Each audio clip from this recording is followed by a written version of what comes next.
Now, from CBS News Miami, this is Facing South Florida with Jim DeFede. Welcome to Facing South Florida. I'm Jim DeFede. After leaving the position vacant for 6 months, Florida Governor Ron DeSantis chose 47-year-old Jay Collins to be his lieutenant governor. In selecting Collins, a relatively unknown state senator from Tampa, DeSantis tapped one of his most loyal allies in the legislature. And the choice immediately prompted speculation that Collins would run for governor next year, challenging President Trump's hand-picked candidate, Byron Donalds. If he does run, Collins could be an appealing candidate for many on the right. Born and raised on a wheat and barley farm in Montana, Collins was a highly decorated Green Beret, serving 23 years in the military. Collins, who lost his left leg from wounds he sustained in Afghanistan, is married and has 2 sons. And when we sat down this week, this was his first in-depth television interview as lieutenant governor about both his past and his future. And we started with the most obvious question of all. Are you running for governor? Well, I'll tell you what, we are just finalizing that plan. It's funny, for someone who, I didn't grow up in politics. I've been in this for 4 years, roughly, right? 3.5 in the Senate, and then now I get to be the lieutenant governor of Florida, something that's amazing.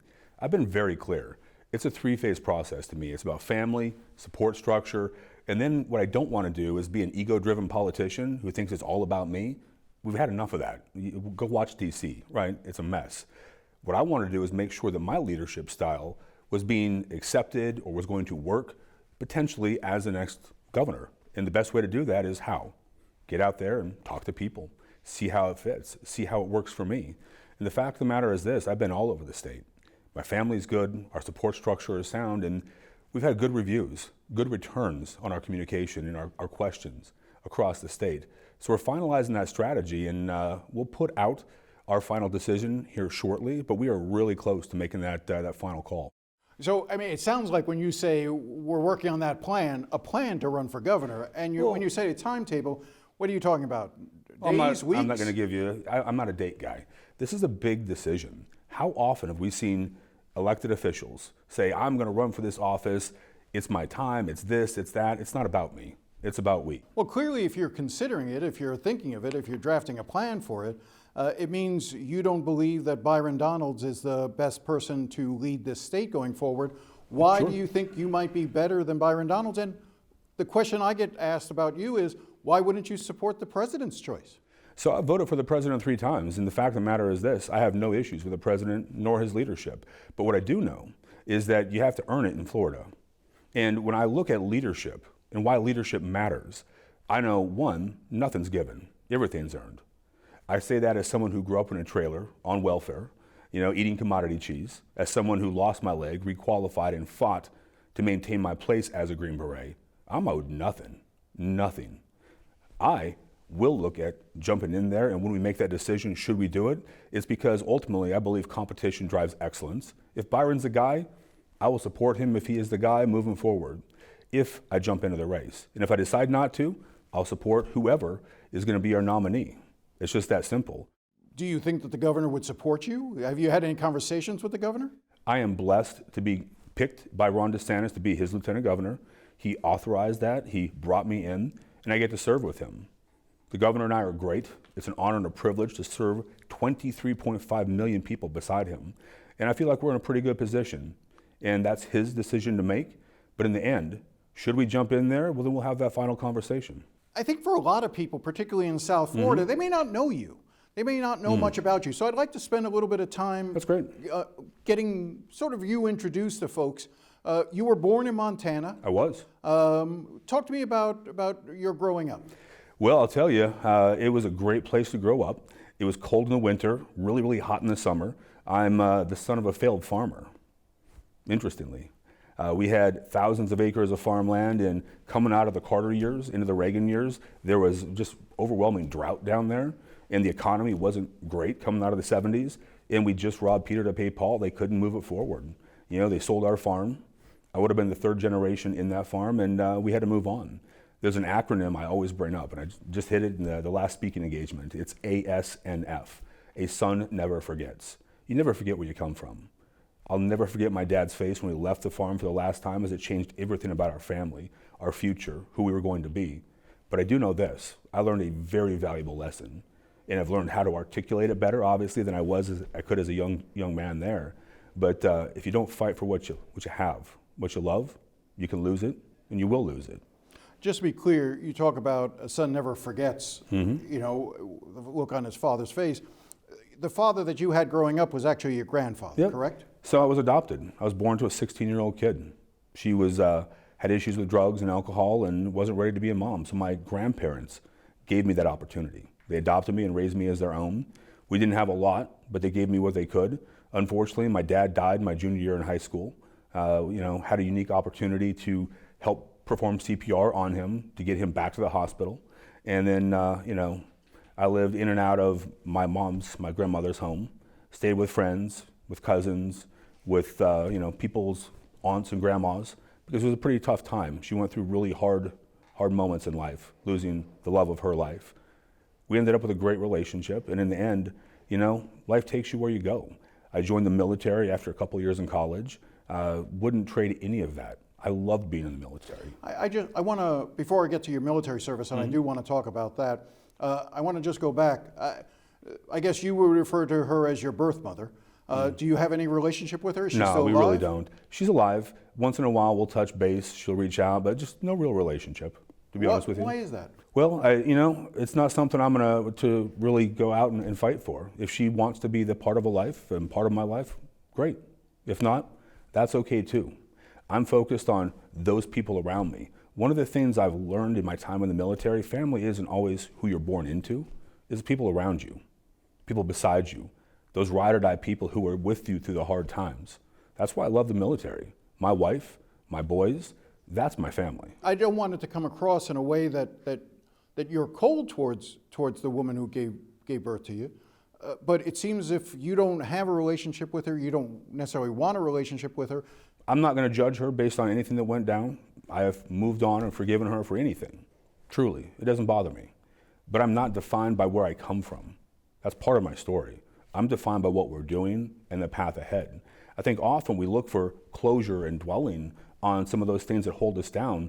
I look at those things like baggage, like suitcases. You know, the wonderful thing about a suitcase is you can drop it and walk away and live your life. Why'd you join the Army? Oh, man.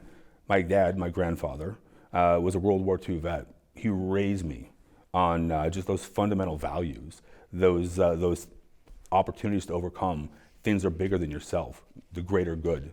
You know, he was so proud of that, though he didn't articulate it a lot or talk about it a lot. Service meant everything to him. And, you know, when I left college after a couple of years, I knew I needed to do something. And I thought I'd join the Army. 2007, you get sent to Afghanistan? Yeah, I had a blast there. I got shot and blown up, both of which are completely overrated. I got hit by a ricochet in the left arm, lost about 1 liter of blood, didn't know I'd been hit. Put a tourniquet on it, kept fighting for a few hours, went back, multiple people injured. I waved off on evac because I was the senior medic at the time. And you know what? It was all right. Thought I'd be fine, I'd get on the next bird. Well, there was no next bird. We ended up doing a 2-compartment fasciotomy and debridement of my left arm. So we just hold you there, because I've heard you tell this story. I've listened to a number, so you tend to run through it a little quick, but I just want to take a second so that folks at home understand what you're talking about. You actually performed surgery on your own arm with the help of a couple people in your unit, but basically you were the lead medical person. Yeah, so I was a senior medic. We had a junior medic who was fairly fresh out of the course. And to be honest with you, this wasn't something we were trained in classically. We had a war surgery handbook. I joke about this all the time. It looked like Homer Simpson's arm in the book. I opened it up, we're like, okay, here it is. And it's an arm with a dotted line that says cut here. Well, la-di-da, fantastic. I ended up having 4 more surgeries total in Afghanistan, back at a fire base when they finally could get me. But in the end, I have 2 hands. Both of them work. We did a pretty good job, I think, all in all. And I was back on the fire base in less than 30 days, back in combat, back doing exactly what we need to do. Now, the mortar round that hit you later, 5 or 6, 7 months later, again, you hit with some shrapnel, really sent flying, landed apparently hard, ruptured some discs you didn't know about at the time. That's right. And this then begins what? A 6, 7-year journey for you where It does. you're just sort of coping with the pain in your leg until finally you realize what? Well, that's a great way to lay it out. And the fact of the matter is this, I fell about 20, 25 feet. I broke some bones, some of the spinal processes, the small bones in your upper back. I blew out most of my lower back. But what we found out about 7 years later was that I'd also blown holes in my inner ear. I had, because of the overpressure from the explosion, messed up the lymphatic system on my left leg. I had arterial and venous issues and compromise. On top of that, because I'd hurt my discs, we had an autonomic nervous system issue that was compounding all of that. But you know what you do when you're fighting for your life? And we were fighting for our lives. We were trying to overrun our fire base. They were trying to scale our walls. We were shooting people off our walls and dropping bombs right outside the wall. You get up and fight. That's what we had to do. As time went on, my leg had searing pain. It went from a 3 out of 10 to a 5 out of 10 to a 7 or 8 out of 10 with these explosions of neuropathic pain, meaning nerve pain that was just essentially the cellular tissue in my leg dying. And that's really what it was. Your leg was dying. It was ischemic. When I got to the point where they were going to cut it off in January of 14, they said, look, you essentially have the leg of an end-stage diabetic person about 100 years old. The hair had fallen out, the toenails had fallen out, the skin was blue. I had pitting edema about an inch thick. My cap refill was significantly delayed, and the pain was through the roof. 3 days after surgery, I woke up, all the pain was gone. It had been years of just this slow, insidious, laborious pain. And I'll tell you what, man, I didn't realize how much I was dealing with. I felt so good. And at that point, I knew I wanted to requalify. And requalify he did. Within a year, he had earned his way back into the Green Berets, where he served another 5 years before retiring. Now, when we come back, we will discuss his time in the legislature and that trip he took to California to bring a prisoner back to Florida, a move even some in his own party labeled as a political stunt. Stay with us.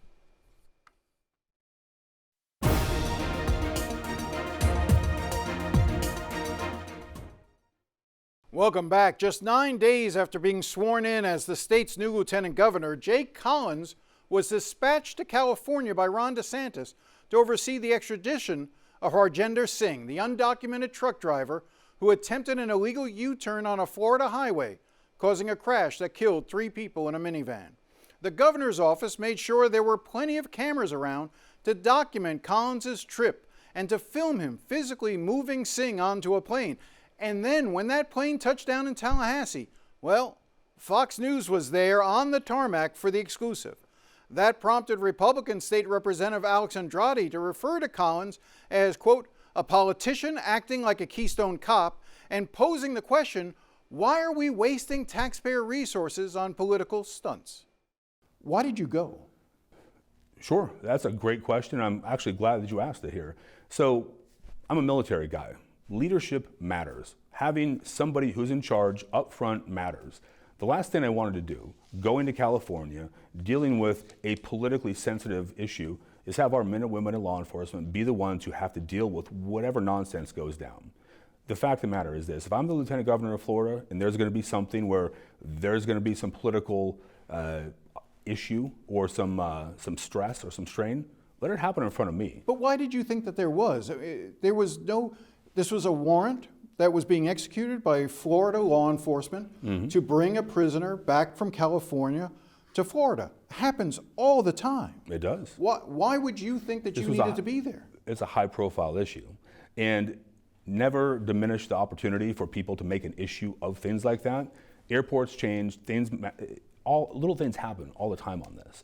And the fact of the matter is this, going over there and talking about our values, leading from the front, I can tell you that hundreds, and at this point thousands of people from across the state, both left and right, and independent for that matter, have said, thank you for leading, thank you for being there. And in one moment on this, the law enforcement on the ground, to include the California troopers, were like, thank you for being here. So Governor Newsom, responding to what he considered to be just a stunt by you, said Florida let a murderer suspect walk, and now Florida's new lieutenant governor is staging a photo op to pick him up.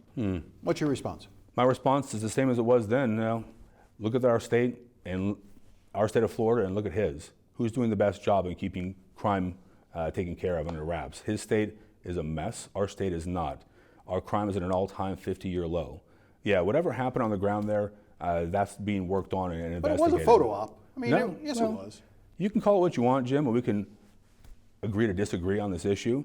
But if people don't understand why leadership has to be on the ground, then they're not paying attention. But why did you have to lay hands on him? I understand if you wanted to go there and make sure that everything was conducted right, that there were no impediments, that there wasn't any issues. But why did you have to be the person to grab him by the scruff of the neck, leave him? Well, I didn't grab by the scruff of the neck. Well, you I had have my hands on his, him. I had my Right. hand on his back and a hand on a chain. And why, but why did you have hands on him at all? You had law enforcement there. Why did they not to have control of him? Why did you feel the need to put hands on him? Well, simply put, because I think it was the right thing to do and to lead from the front. And we don't have to agree on this, Jim. Yeah. We don't. I'm not going to change my view. You're not going to change yours. We can probably agree on more than not.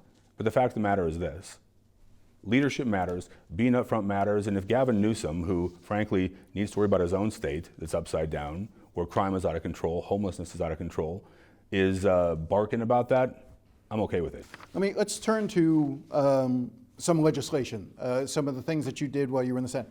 You passed a measure, I believe, to require student drivers, to actually take driver education courses. Why was that important? Well, I'll tell you, having a 10 and a 13-year-old in our house, it kind of horrifies me when I drive in Tampa, when I drive across the state, and I'm thinking about my sons doing that. I want them prepared for anything and everything that's out there.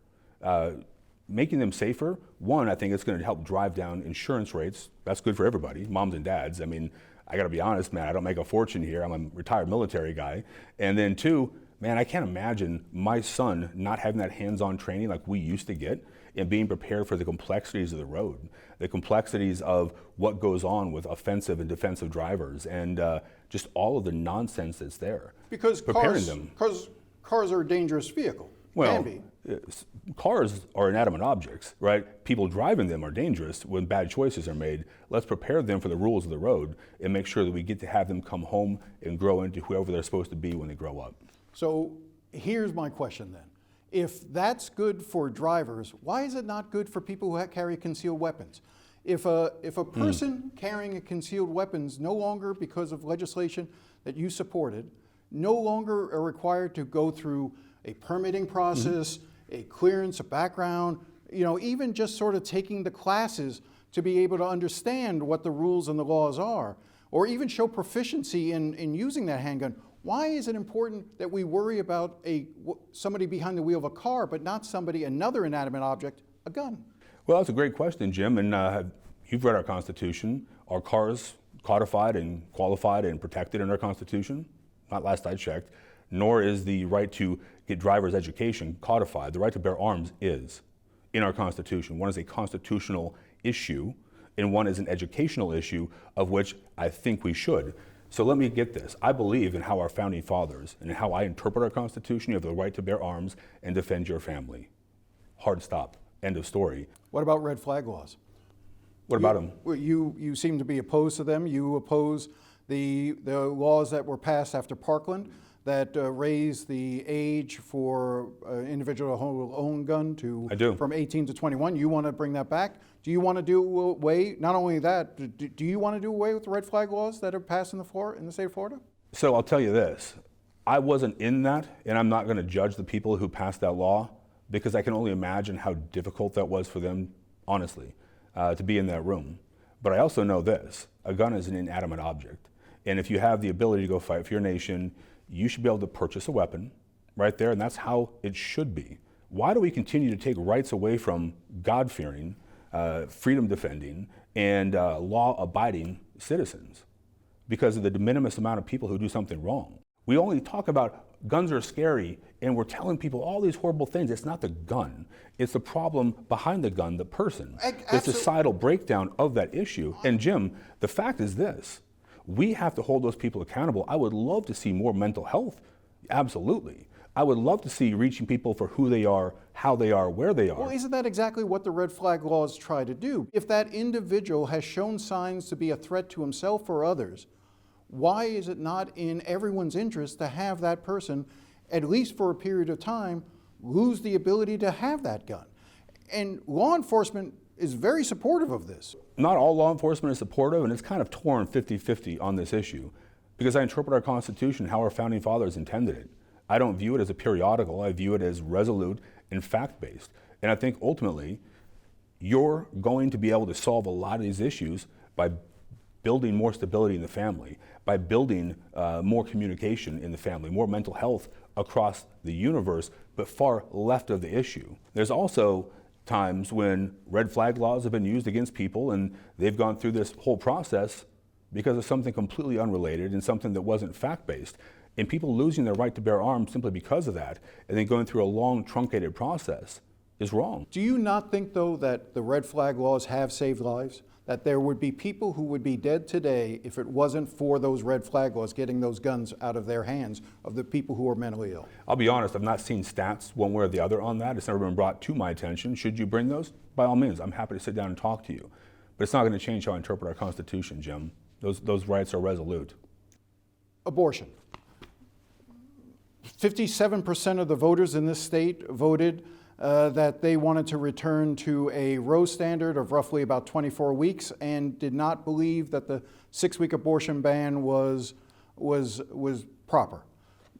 You believe in democracy and all those sorts of things? Well, we're actually a republic. We're a constitutional republic because democracy is mob rule, Jim.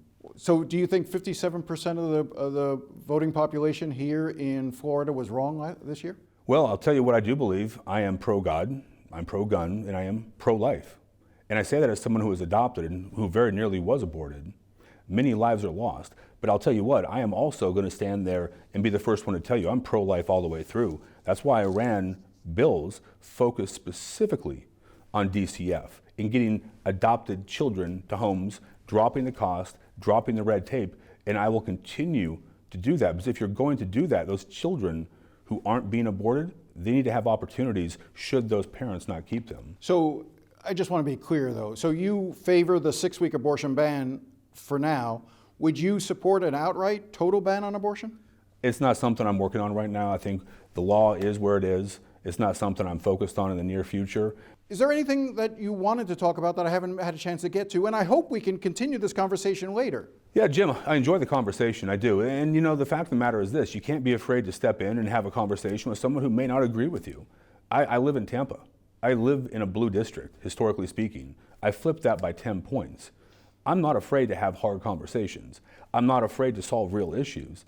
But in the end, we have to come together and remind people how much more we do have in common. Stop polarizing things here, and let's focus on things here. That's why I talk about economy, education, safety, security in the community, and you got to take care of those who take care of us. That's our men and women in law enforcement and our veterans. That's 90% of the things that matter to most people.